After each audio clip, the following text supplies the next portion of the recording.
ఎట్టి పరిస్థితుల్లోనూ అటువంటి టాబ్లెట్స్ వేసుకోవటం వల్ల పెన్నిస్ సైజ్ అనేది పెరగదు. పెన్నిస్ సైజు ఫస్ట్ చిన్నగా నిజంగా ఉంటే ఫస్ట్ హార్మోన్స్ ఎలా ఉన్నాయి అనేది చూసుకోవాలి. దాంట్లో కూడా ముఖ్యంగా టెస్టోస్టిరాన్ హార్మోన్ లెవెల్స్ ఎలా ఉన్నాయి అనేది చూసుకోవాలి.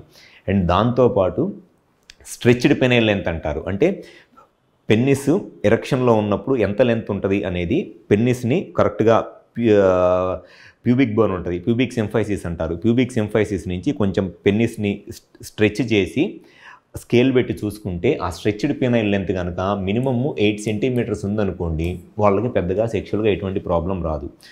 ఇవన్నీ వాళ్ళకి ఆ డౌట్స్ కానివ్వండి అట్లాంటివి ఎప్పుడు క్లారిఫై అవుతాయి అని అంటే ఒక క్వాలిఫైడ్ ఆండ్రాలజిస్ట్ని కలిస్తే అసలు కరెక్ట్ స్ట్రెచ్డ్ పెనైల్ లెంత్ ఎలా ఉంది, హార్మోన్స్ ఎలా ఉన్నాయి, పెన్నిస్ సైజు నార్మల్గానే ఉన్నా కొంతమందిలో ఈ పెన్నిస్ పైన ఫ్యాట్ ఎక్కువగా ఉండి ఆ ఫ్యాట్ పెన్నిస్ని కప్పేసి చూడటానికి చాలా చిన్నదిగా ఉంటుంది. కానీ ఇరెక్షన్ వచ్చినప్పుడు ఫ్యాట్ నుంచి పెన్నిస్ బయటకు వచ్చేసి నార్మల్గానే ఉంటుంది, కానీ చూసుకోవటానికి మట్టికి చాలా చిన్నదిగా ఉంటుంది. దేనికేనంటే ఆ పెన్నిస్ అంతా వాళ్ళకి ఫ్యాట్ లోపల ఉండిపోయింది, దాన్ని బర్రెడ్ పెన్నిస్ అంటారు. ఇటువంటి ప్రాబ్లమ్స్ కూడా ఉంటాయి.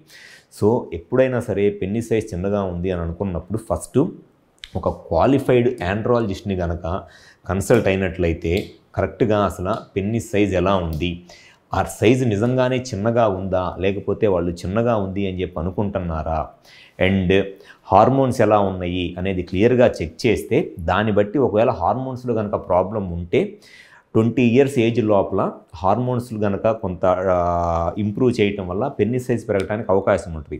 వన్స్ ఆ 21-22 ఇయర్స్ ఏజ్ క్రాస్ అయ్యి బోన్స్ ఫ్యూజ్ అయిపోయే టైంలో, అంటే ఆల్మోస్ట్ హైట్ పెరగటం ఆగిపోయే టైంలో పెన్నిస్ సైజ్ పెరగటం కూడా ఆగిపోయింది. సో అటువంటి వాళ్ళు ఎటువంటి ట్యాబ్లెట్స్ వాడుకున్నా, ఎన్ని మందులు వాడుకున్నా, ఎన్ని లక్షలు ఖర్చు పెట్టుకున్నా పెన్నిస్ సైజ్ అనేది మట్టికి ఎట్టి పరిస్థితుల్లోనూ పెరగదు. సో ఎవరైతే ఈ పెన్నిస్ సైజ్ చిన్నగా ఉంది అనేది ఒక డౌట్తో అపోహతోనో భయపడతా సెక్షువల్గా ఇబ్బందులు ఏమైనా ఎదురవుతాయా ఫ్యూచర్లో అని బాధపడుతున్నారో ఒకసారి మా హాస్పిటల్కి వచ్చి కన్సల్ట్ అవ్వండి.